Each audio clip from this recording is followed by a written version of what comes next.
Break के बाद हरियाणा चौपाल में एक बार फिर से आपका स्वागत है। संसदीय कार्य मंत्री कुंवरपाल गुर्जर ने अविश्वास प्रस्ताव पर जवाब देते हुए कहा कि बॉर्डर पर जिन किसानों की मौत हुई उसमें कहीं ना कहीं कांग्रेस का भी हाथ है। क्या कांग्रेस के लोगों का नैतिक फर्ज नहीं बनता कि वे बुजुर्ग और बीमार किसानों को वहां जाकर समझाएं कि यह जगह आपके लिए उचित नहीं, लेकिन कांग्रेसियों का मोटिव कोई और ही था। कुंवरपाल ने कहा कि लाठीचार्ज का कोई प्रूफ लेकर आए। इसके अलावा संसदीय कार्य मंत्री कुंवरपाल ने फसलों की खरीद और मूल्य बढ़ोतरी का ब्यौरा जो है वह भी पेश किया।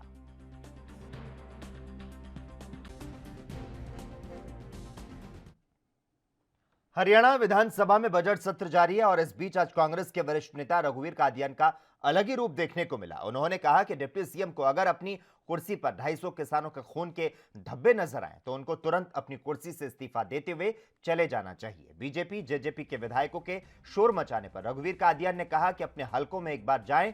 पंचायत के माध्यम से सामाजिक बहिष्कार के फैसले सुनाए जा रहे हैं। गांव के बाहर जेजेपी बीजेपी नेताओं के एंट्री पर बैन करने के पोस्टर लगे हैं। कादियान ने कहा कि सरफरोशी की तमन्ना अब हमारे दिल में है, अब देखना यह है जोर कितना बाजुए कातिल में है।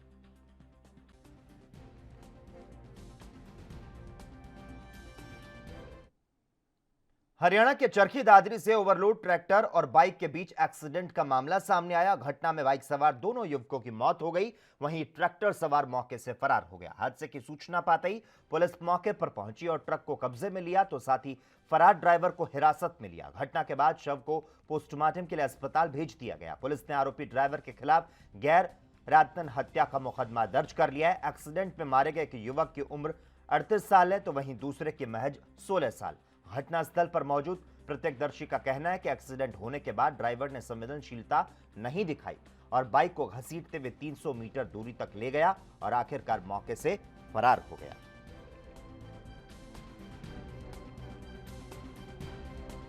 बाइक पे था और मैं अपनी बाइक पे था, तो ये जैसे कलियाणा बाईपास जैसे क्रॉस करते हैं, कलियाणा रोड पे चढ़ते हैं तो भाई आगे था थोड़ा, मैं पीछे था। एक ट्रैक्टर वाला तिरव गति से और बेपरवाह तरीके से चलाता हुआ आ रहा था और भाई की मोटरसाइकिल के सीधी टक्कर मार दी उसने। और पीछे अंकित जो दूसरा मृतक है इस केस में, वो बैठा हुआ था।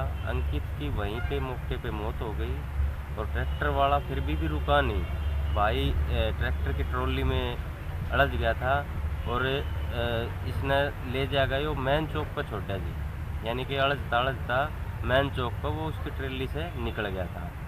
तो देखा इतना वो ट्रैक्टर वाला जब भी उसकी मोटरसाइकिल भाई की उसमें अटक रही थी ट्रैक्टर में, वह भी उसने उस चौक से 300 मीटर आगे छोड़ दी थी। तो ट्रैक्टर वाला मौके की नज़ाकत को समझते हुए वहाँ से फरार हो गया। उसने न कोई मदद की न कोई वो कराया। भारतीय किसान यूनियन के प्रवक्ता राकेश टिकैत के आंसुओं ने कृषि सुधार विरोधी आंदोलन को संजीवनी दे दी थी, लेकिन अब उनका जादू उतार पर है और यह काम किया है एक छात्र ने। झज्जर दिल्ली सीमा पर स्थित ढांसा बॉर्डर पर कृषि कानून विरोधी आंदोलनकारी को संबोधित कर रहे थे, तभी मंच पर एक बच्ची पहुंच गई। उसने अपनी बात कहने की परमिशन मांगी और सीधे टिकैत से सवाल पूछ लिया कि आंदोलन का हमारे समाज और आपसी मेल मिलाप पर क्या असर पड़ रहा है, ये देखा जाना चाहिए। अगर इस आंदोलन का समाधान ना निकला तो क्या होगा। टिकैत के पास उनके प्रश्नों का उत्तर नहीं था। उन्होंने उस बेटी के हाथ से माइक ले लिया और उसने कहा कि देश का युवा सवाल तो पूछेगा, आपको इस तरह से मेरे हाथ से माइक लेना उचित नहीं। हरियाणा के लोग उस बेटी की अपमान से क्षुब्ध हैं। इस प्रकरण से प्रदेश का वह समुदाय राकेश टिकैत से नाराज हो गया जो अब तक उनका दीवाना हुआ करता था।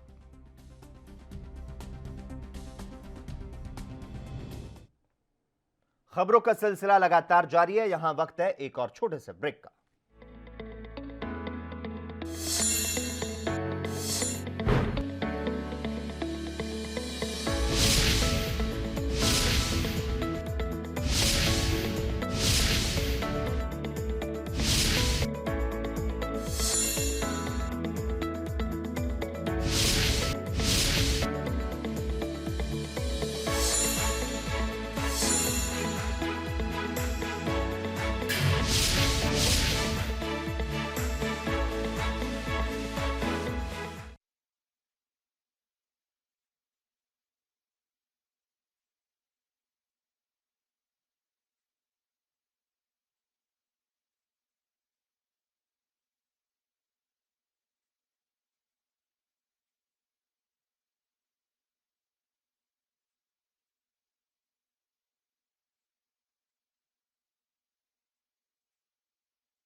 ब्रेक के बाद हरियाणा चौपाल में एक बार फिर से आपका स्वागत है। खबरों की ओर बढ़ेंगे, लेकिन सबसे पहले आपको इस वक्त की बड़ी खबर से रूबरू करवा देते हैं। इस वक्त की बड़ी खबर कांग्रेस प्रवक्ता रणदीप सुरजेवाला का बयान सामने आया है।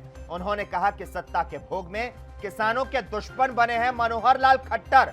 तो यह बड़ा बयान यहां पर रणदीप सुरजेवाला देते हुए नजर आए। साथ ही उन्होंने कहा कि सरकार जनता की आत्मा को कुरेद रही है।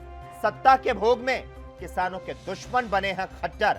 तो किसान आंदोलन को अब जिस तरह से 104 दिन हो चुके हैं, आंदोलन की इस अवधि के दौरान जहां किसानों द्वारा केंद्र सरकार के खिलाफ अनेक दफा मोर्चा खोला गया, तो वहीं सियासत जो है वो भी लगातार गर्माती जा रही है। और अब इसी कड़ी में एक बड़ा बयान सामने आया है रणदीप सुरजेवाला का। कांग्रेस के राष्ट्रीय महासचिव है, उन्होंने कहा कि सरकार जनता की आत्मा को कुरेदने का काम कर रही है। तो साथ ही मनोहर लाल खट्टर के लिए कहा कि किसानों के दुश्मन बने हुए हैं।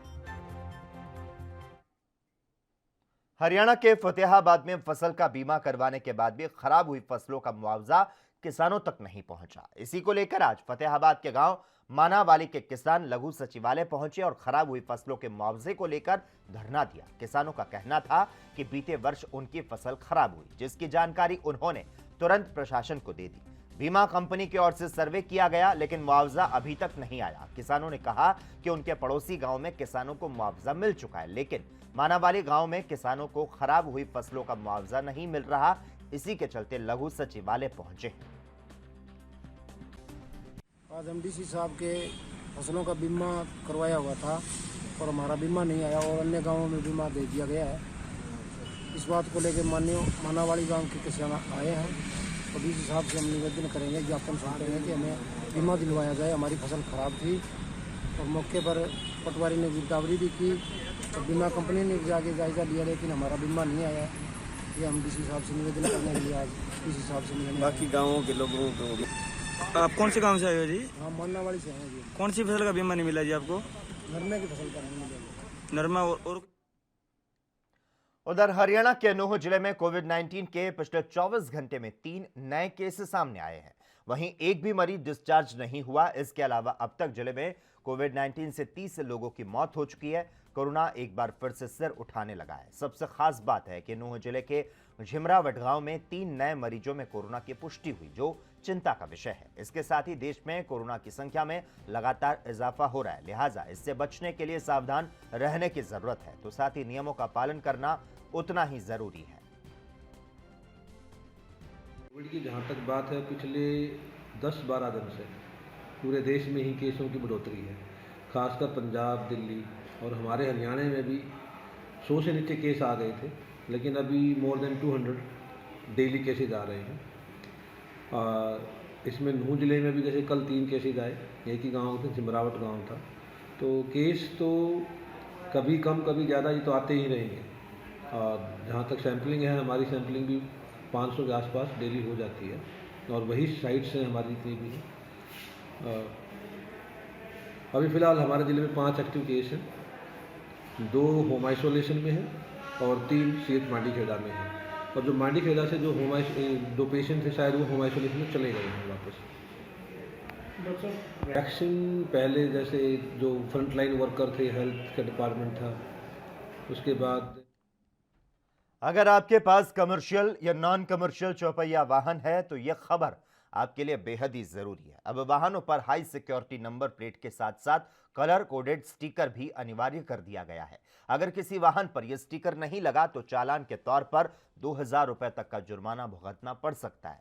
हालांकि सरकार की तरफ से ये पिछले साल लागू कर दिया गया था, लेकिन कोरोना संक्रमण की वजह से सिरे नहीं चढ़ सका। अब सभी जिलों के आरटीए क्षेत्रीय परिवहन प्राधिकरण के सचिव को आदेश जारी कर दिए गए। इसमें कहा गया कि अब सभी वाहनों पर इसे सख्ती के साथ लागू किया जाए। फिलहाल हरियाणा में 3 तरह के कलर कोडेड स्टिकर हैं। नीले रंग का मतलब है कि वाहन पेट्रोल या सीएनजी का है। नारंगी कलर का मतलब है कि वाहन डीजल का है। इसके अलावा स्लेटी कलर का स्टिकर है, यानी कि वाहन इलेक्ट्रिक है। कलर कोडेड स्टिकर पर वाहन का नंबर और रजिस्ट्रेशन की तारीख लिखी होगी।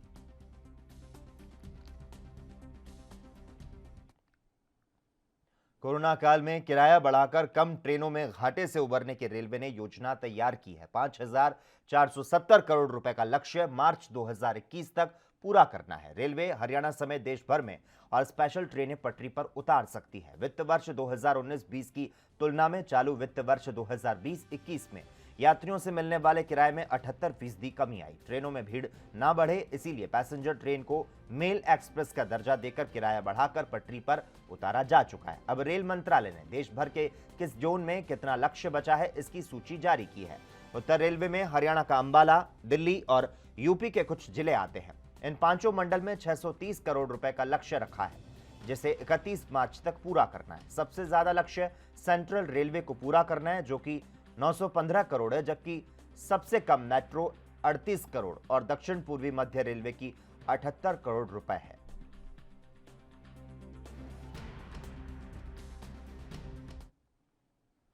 हरियाणा के पानीपत में बुजुर्ग के साथ मारपीट का वीडियो सामने आया। वीडियो में साफ तौर पर देखा जा सकता है कि मारपीट करने वाले बुजुर्ग की उम्र का लिहाज नहीं कर रहे और बुजुर्ग का गला पकड़कर उसके साथ अभद्रता की सारी हदें पार करते हुए नजर आ रहे हैं। पीड़ित का कहना है कि उसने खुद को कमरे में बंद कर अपनी जान बचाई। वहीं घटना का वीडियो बुजुर्ग की पोती ने बनाया। शिकायतकर्ता का कहना है कि वीडियो बनाने को लेकर उसकी पोती के साथ बदसलूकी की गई। बावजूद इसके पुलिस ने आरोपियों के खिलाफ महज गाली गलौज की धाराओं में मामला दर्ज किया। शिकायतकर्ता का कहना है कि अगर उचित कार्रवाई नहीं होगी तो वो खुदकुशी या पलायन करने के लिए मजबूर हो जाएंगे।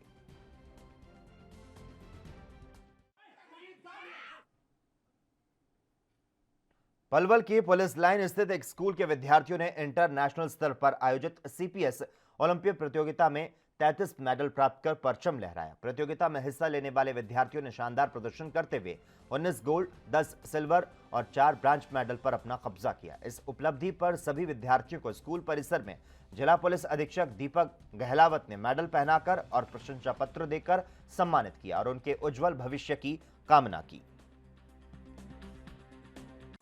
Actually, these were held last year during before the pandemic, and our school got a very well position in this Olympiads.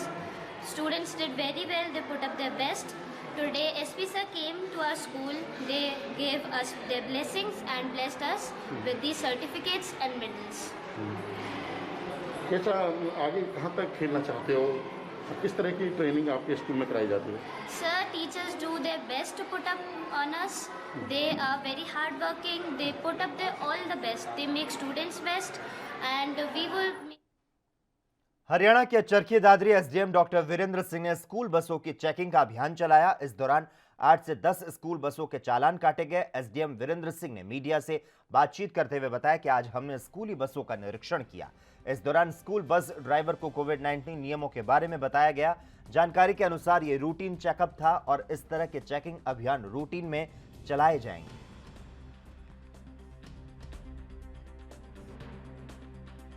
Charkhi Dadri ज़िले के अंदर जो है शहर के अंदर हमने स्कूल की बसों की इंस्पेक्शन की। आजकल जो है स्कूलों की जो है बसें चल रही हैं क्योंकि स्कूल खुल गए हैं जिसमें छोटे बच्चे भी जाते हैं, तो उनके स्वास्थ्य को ध्यान रखते हुए कोविड के रूल्स को पालना की जा रही है या नहीं की जा रही, उसको ध्यान में रखते हुए हमने जो इंस्पेक्शन की। लगभग 10 से 12 के करीब बसेज को हमने चेक किया। उनके कागज़ भी चेक किए गए, बच्चों की कितनी स्ट्रेंथ है बस में ये भी चेक किया गया, बच्चों ने मास्क पहना है या नहीं ये भी चेक किया गया और साथ में जो है फर्स्ट एड का बॉक्स, महिला अटेंडेंट। और इसी के साथ ही हरियाणा चौपाल में बस इतना ही। तमाम अहम खबरों के लिए लगातार आप देखते रहिए ANB न्यूज़।